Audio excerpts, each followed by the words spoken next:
है। अच्छा सुनो, तुम रोज कथा बैठ के हमारे पास थोड़ी सुनते हो, लेकिन रोज मोबाइल से सुनते हो। तुम्हारा परिवर्तन होता है कि नहीं?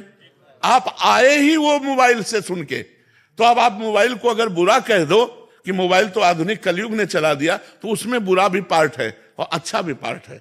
अच्छे पार्ट को तो आप देखो कि आप वृंदावन में आज बैठे हो तो मोबाइल के दम से ही बैठे हो, क्योंकि आपने एकांतिक सुना तो आपके मन में आया कि चलो एक बार तो वर्तमान में सामने बैठ करके हम आनंद लें। तो वर्तमान में बैठकर सामने आनंद लेने की प्रेरणा मोबाइल ने ही तुम्हें दी है, तो एक काउंटर ही तुम्हें श्री जी के सामने पहुंचा देगा। चिंता मत करो, खूब नाम जप करो।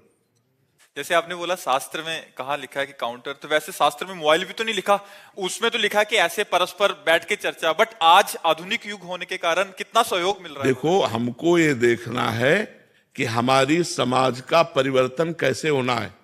युग धर्म है, कलयुग का प्रभाव। लाखों लोग जो आज उत्साहित होकर नाम जप में लगे हैं काउंटर के द्वारा, लाखों का भजन बंद। अब वो माला लेके तो जपेंगे नहीं, क्योंकि समाज प्रिय से मतलब जैसे आधुनिकता में तो उनकी वो भी गया जो जपते थे, और परमार्थ भी गया।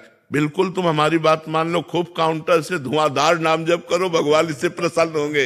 हाँ, हम कह रहे हैं ना, अच्छा हम हृदय से कह रहे हैं। अच्छा एक बात सुनो, अगर हमारी बात झूठी होती तो आज हमारे लाखों लोग जो भारतवासी हैं या विदेश में भी हैं, वो क्यों प्रभावित होते? परिवर्तन है कि नहीं?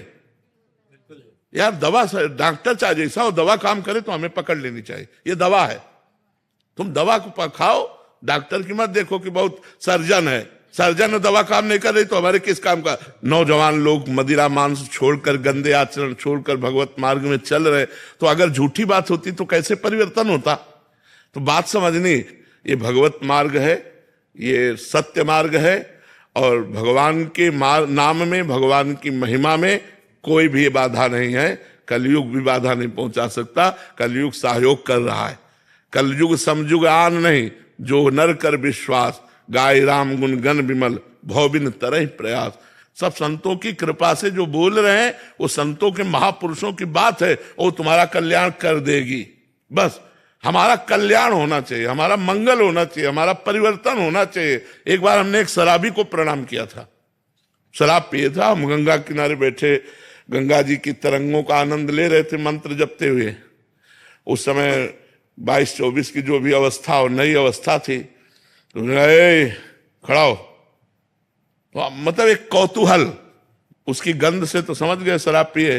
हमका क्या करेगा, तो खड़े हुए, ये स्वभाव शुरू से रहा है जी। बोले कहाँ ले जाएगा बाबा जी, क्या फर्क पड़ता है, ले चलो। वो ले गया, वैकुंठ धाम ले गया। वहां ब्रह्मावर्त बिठूर में है वैकुंठ धाम, वो पास में ही था। और भगवान की छवि को ऐसे नशे में ही बोल रहा है। बोला देख रहा है इनको तू, कौन है? तुमका भगवान। किसके बने? तो भगवान तो भगवान होते। बोले नहीं, जो मैं बात पूछ रहा हूं असली बता। हमका संगमरमर के। बोले ये क्या है? उनका संगमरमर।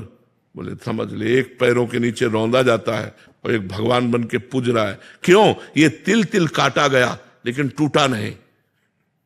ये टूटा नहीं तो आज भगवान बन के पूज रहा। टूटना नहीं जीवन में। हम उसे पंचांग प्रणाम किया था, जैसे संत को प्रणाम करते हैं कि भगवान नाटक करके शराबी का मुझे उपदेश कर रहे हैं।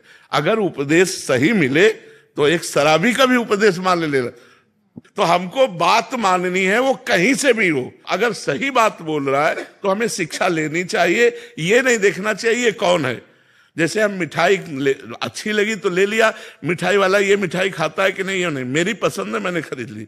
तो अच्छी बात मुझे जहां से मिले वहां से स्वीकार करना चाहिए। वो छोटा व्यक्ति हो, वो संसारी व्यक्ति हो, या वो पागल आदमी भी हो, तो भी हमें स्वीकार करना चाहिए। अच्छी बात स्वीकार करना चाहिए।